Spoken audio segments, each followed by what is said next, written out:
BJP. സംസ്ഥാന ഉപാധ്യക്ഷ ശോഭാ സുരേന്ദ്രൻ്റെ വീടിന് സമീപം ഉഗ്ര സ്ഫോടനമുണ്ടായിരിക്കുകയാണ്. അതായത് വീടിന് സമീപം ഇതാണ് സംസ്ഥാന ഉപാധ്യക്ഷയായിട്ടുള്ള ശോഭാ സുരേന്ദ്രൻ്റെ വീട്. ഈ വീടിന് തൊട്ട് മുൻഭാഗത്തുള്ള, അതായത് ഏകദേശം അല്പം മീറ്ററുകൾ മാത്രം മാറിയുള്ള ഒരു വീടിന് മുന്നിലേക്കാണ് സ്ഫോടക വസ്തു ഏകദേശം ഇന്നലെ രാത്രി 10:45 എറിയുന്നത്. അതായത് ഇന്നലെ പകൽ സമയത്തടക്കം ചില വാഹനങ്ങൾ ഈ പ്രദേശങ്ങളിൽ കണ്ടതായിട്ടുള്ള ഒരു ആരോപണവും, അല്ലെങ്കിൽ വാഹനങ്ങൾ ഇവിടെ വരുന്നതായും പോകുന്നതായും കണ്ടതായിട്ടുള്ള ദൃക്സാക്ഷി മൊഴികൾ അടക്കം ഉണ്ടായിട്ടുണ്ട്. അതായത് ശോഭാ സുരേന്ദ്രൻ്റെ വീടെന്ന് കരുതിക്കൊണ്ട് അതിന് തൊട്ട് മുൻഭാഗത്തുള്ള വീടിന് നേരെയാണ് ബോംബേർ ഉണ്ടായിരിക്കുന്നത്. ഒരു ഉഗ്ര സ്ഫോടക വസ്തു എറിയുകയായിരുന്നു. അതായത് ഈ വലിയ ശബ്ദം കേട്ടാണ് ഈ ശോഭാ സുരേന്ദ്രനടക്കം ഈ വീടിന് പുറത്തേക്ക് വരുന്നത്. ഈ പുറത്തേക്ക് വരുമ്പോഴത്തേന് വീടിന് മുന്നിൽ വലിയൊരു തീയും പുകയും അടക്കമാണ് ഈ സംസ്ഥാന ഉപാധ്യക്ഷ കാണുകയുണ്ടായത്. അതായത് ഇന്നലെ ശോഭാ സുരേന്ദ്രൻ്റെ വാഹനം ഇവിടെ ഇല്ലായിരുന്നു. ഈ വെള്ള കാറ് എന്ന് പറഞ്ഞ് അയക്കുകയായിരുന്നു, അല്ലെങ്കിൽ ആ വാഹനം ഉണ്ടെങ്കിൽ ആ വീടിന് നേരെ അക്രമം നടത്താമെന്നുള്ള രീതിയിലുള്ള കരുതി കൂട്ടിയാണ് ഈ സംഘം എത്തിയതെന്നാണ് കരുതുന്നത്. എന്തായാലും ഈ വീടിന് ഓപ്പോസിറ്റുള്ള വീട്ടിൽ ഇതേ സമാന നിലയിലുള്ള ശോഭാ സുരേന്ദ്രൻ്റെ വാഹനത്തിന് സമാന നിറത്തിലുള്ള വാഹനമുണ്ടായിരുന്നു.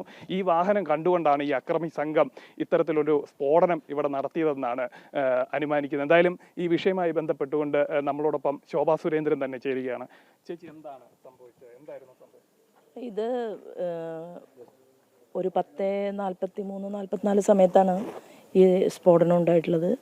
അപ്പോൾ ഉഗ്രമായിട്ടുള്ള ശബ്ദത്തിൽ ഈ സ്ഫോടനം നടന്നപ്പോൾ എല്ലാ വീടുകളും, ഇതൊരു കലക്ട്രേറ്റിൻ്റെ തൊട്ടടുത്തുള്ള ഒരു റോഡാണ്, എപ്പോഴും വാഹനത്തിരക്കുള്ളൊരു റോഡാണ്.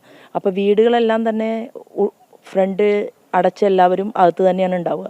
പ്രത്യേകിച്ച് ഇവിടെ ഈ റോഡിൻ്റെ പണിയും ഒക്കെ നടക്കുന്നതുകൊണ്ട് പൊടിയും ഒക്കെ ആയിട്ട് ആളുകൾ ആരും തന്നെ വാതിൽ തുറന്നിട്ടിരിക്കുന്ന ഒരു സംവിധാനം ഇവിടെ എവിടെയില്ല.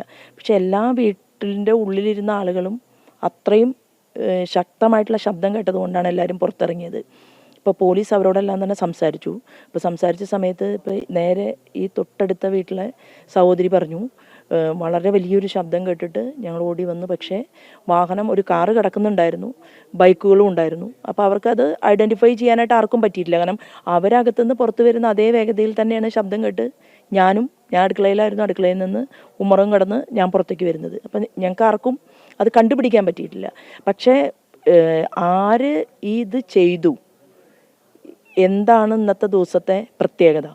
അപ്പോൾ ഈ ഒരു ദിവസം അങ്ങനെ ഇത്തരമൊരു വിഷയം ചെയ്യാനായിട്ട് എന്തിനാണ് തിരഞ്ഞെടുത്തത്?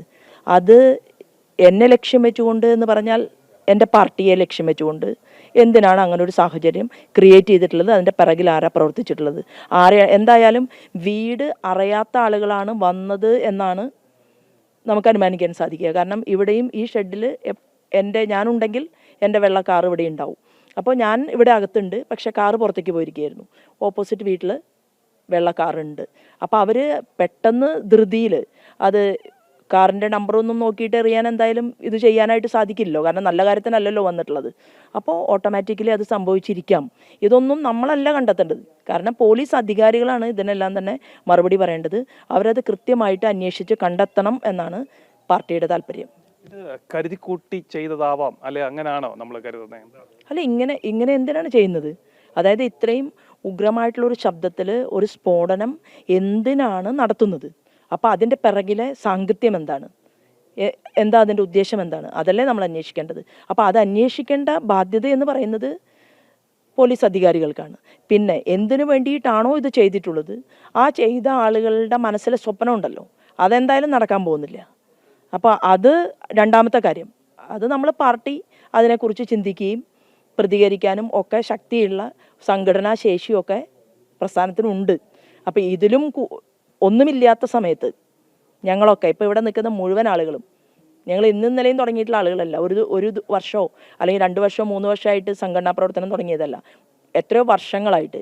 കണ്ണൂരിൽ ഞങ്ങളുടെ ജയകൃഷ്ണൻ മാഷെ ഞങ്ങൾക്ക് നഷ്ടപ്പെട്ട സമയത്ത് പാനൂരിലും മൊകേരിയിലും BJPയുടെ ആളുകൾ പുറം ജില്ലകളിൽ നിന്ന് കടക്കാൻ പാടില്ല എന്ന് തീട്ടൂരും പ്രഖ്യാപിച്ച കാലഘട്ടത്തിൽ അവിടെ പാനൂരും മൊകേരിയിലും പോയിട്ട് വെല്ലുവിളിച്ച് തന്നെ പൊതുയോഗം നടത്തി തിരിച്ചു വന്നിട്ടുള്ള ആളുകളാണ് ഞങ്ങളൊക്കെ. അപ്പോൾ അതുകൊണ്ട് ഇതൊന്നും ഉദ്ദേശിച്ച ആളുകൾക്ക് ലക്ഷ്യപൂർത്തീകരണത്തിന് ഇതൊന്നും മതിയാവില്ല. എന്തായാലും ഈ സംഭവവുമായി ബന്ധപ്പെട്ടുകൊണ്ട് BJPയുടെ ജില്ലാ അധ്യക്ഷനും കൂടെ നമുക്കൊപ്പം ചേരുകയാണ്. എന്താണ് ചേട്ടാ ഇന്ന് രാത്രി 10:43 ഉഗ്രമായ സ്ഫോടനം ഉണ്ടായി. ഇവിടുത്തെ പ്രാദേശിക നിവാസികളെല്ലാം അത് ഞങ്ങൾ വന്ന സമയത്ത് അന്വേഷിച്ചപ്പോൾ അവരെല്ലാം കൃത്യമായി ഇങ്ങനെ സംഭവം ഉണ്ടായി എന്ന് പറഞ്ഞു. വളരെ വലിയ രീതിയിലുള്ള ശബ്ദം ഉണ്ടായി എന്ന് പറഞ്ഞു. അതിനടിസ്ഥാനത്തിൽ പോലീസുമായി ബന്ധപ്പെട്ട് പോലീസ് അധികാരികൾ ഇവിടെ എത്തി. പോലീസ് അധികാരികൾ അന്വേഷിച്ച് നിജസ്ഥിതി വെളിച്ചത്ത് കൊണ്ടുവരുമെന്ന് തന്നെയാണ് ഞങ്ങൾ പ്രതീക്ഷിക്കുന്നത്. പക്ഷേ പാർട്ടിയെ സംബന്ധിച്ചിടത്തോളം ശോഭ ചേച്ചിയെ പോലുള്ള പാർട്ടിയുടെ സംസ്ഥാന ഉപാധ്യക്ഷയുടെ വീടിൻ്റെ സമീപത്തുണ്ടായിട്ടുള്ള ഈ ഉഗ്രമായിട്ടുള്ള സ്ഫോടനം അത് ശോഭ ചേച്ചിയെ ലക്ഷ്യം വെച്ച് തന്നെയാണ് നടത്തിയെന്ന് തന്നെയാണ് പാർട്ടി പ്രതീക്ഷിക്കുന്നത്. കാരണം ഇന്നത്തെ ദിവസം നമുക്കറിയാൻ സാധിക്കും, സ്വർഗീയ രാമേന്ദ്രൻജിയുടെ മൃതശരീരം എറണാകുളത്തെത്തി. ആ മൃതശരീരത്തിൽ അശ്രുപൂജ അർപ്പിച്ചതിന് ശേഷമാണ് ചേച്ചി ഇവിടെ എത്തിയിട്ടുള്ളത്. പക്ഷേ ആ സംഭവത്തിൽ എല്ലാവരും ദുഃഖിതരാണ്. പക്ഷേ ആ സമയത്ത് ഇത്തരത്തിലൊരു ടാർഗറ്റ് ചെയ്ത് ശോഭ ചേച്ചിയെ തന്നെ ടാർഗറ്റ് ചെയ്ത് ഇത്തരത്തിലുള്ളൊരു സംഭവം ഉണ്ടാക്കിയത് നമ്മൾ ഞെട്ടൽ ഉളവാക്കുകയാണ്. എന്തായാലും പാർട്ടി വളരെ ഗൗരവമായി കാണുന്നു. പോലീസ് ഉദ്യോഗസ്ഥരുടെ അന്വേഷണത്തിൻ്റെ പുരോഗതി നമ്മൾ നിരീക്ഷിക്കുകയാണ്. അതനുസരിച്ചിട്ടുള്ള പ്രതികരണം പാർട്ടിയുടെ ഭാഗത്തുനിന്നുണ്ടാവും. ശക്തമായി തന്നെ പാർട്ടി പ്രതികരിക്കും.